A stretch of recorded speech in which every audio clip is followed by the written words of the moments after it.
support ourselves as a nonprofit organization, and our work is all about building communities that are more resilient, building businesses that are more resilient through sustainability action. And so the work we do is in sort of three key areas. We work on climate change mitigation, which is reducing the impact we're going to have on the environment through emissions and waste and water and all that stuff. We work on good, responsible transportation, getting goods and services around, whether that's public, active transportation, electrification, the infrastructure to allow for all of that.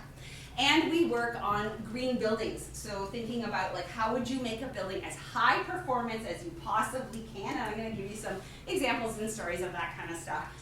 There's a company that we've worked with called Veriform. Has anyone heard of Veriform?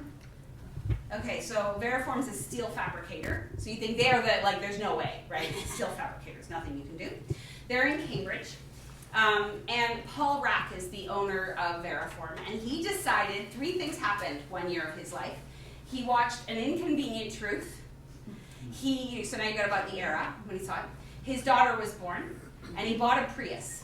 And all of those things made him go, oh wait, my steel fabricating business, probably not the best thing for the future of this wee babe that I want to leave a beautiful future for. So he committed to making his steel fabricating business net zero.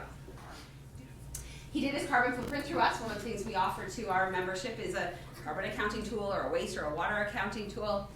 And then he set to work and he implemented 100 projects in his business. And it was everything from his lighting and his HVAC and insulation. He put an addition on the building, doubled the size of his building during this 10-year period.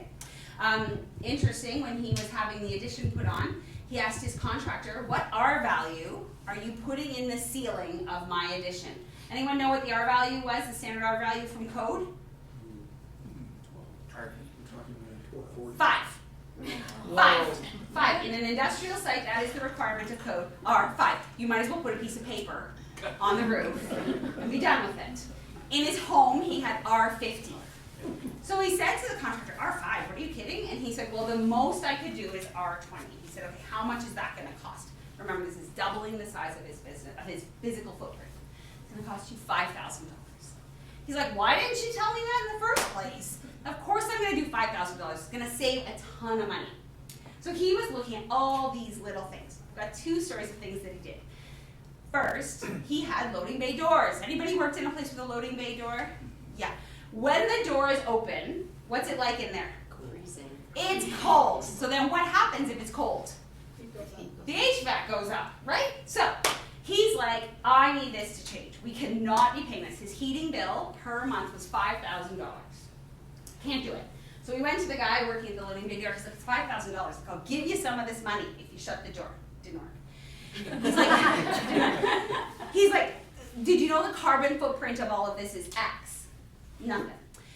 His business partner was also his wife, who is the financial controller. And she had very strict rules. You must get a return on investment for everything you do, because didn't want the business to go down. So he wanted to put in air curtains, and she's like, no, the ROI is too long. We're not doing air curtains. They're expensive, not doing it. But Paul's a smart guy, and he kind of thought about it for a while. And then he had an electrician come in, and he put a limit switch on the loading bay door. Does anyone know what that does? Turns off the HVAC. So when the door's open, the heating turns off. So the guy who's working at the door, what does he do? Closes the door! Because he's cold! It cost him $1,200 to have the limit switch put on. Nothing, right? The next month, when his bill came in, his bookkeeper came over and said, you gotta look at the heating bill. He's like, I'm really busy, I don't have time. She's like, no, you have to look at the heating bill. It went from $5,000 a month to $500 a month. Oh. And he cost him $1,200. His payback was like a week and a half. This is the work we do with organizations. Paul actually did accomplish 100%. 86% of his carbon footprint reduction was what's called an organic reduction. He actually reduced his energy use by 86%. At the same time, he doubled his business. He didn't lay off a single person, and he saved $1 million doing it. This is the work of sustainability. When people say we can't do it, it's too expensive, I always want to be like, I can give you a spreadsheet. It's not too expensive. So that's one piece to talk about. And we now serve Perth County, every single business in this community. We could be helping them do exactly that same thing. And what that does is it sets us up for a better energy future because we're using less energy, so you don't have to produce as much. So then we're not as reliant on natural gas, so that our carbon footprint just goes down because our energy use is down.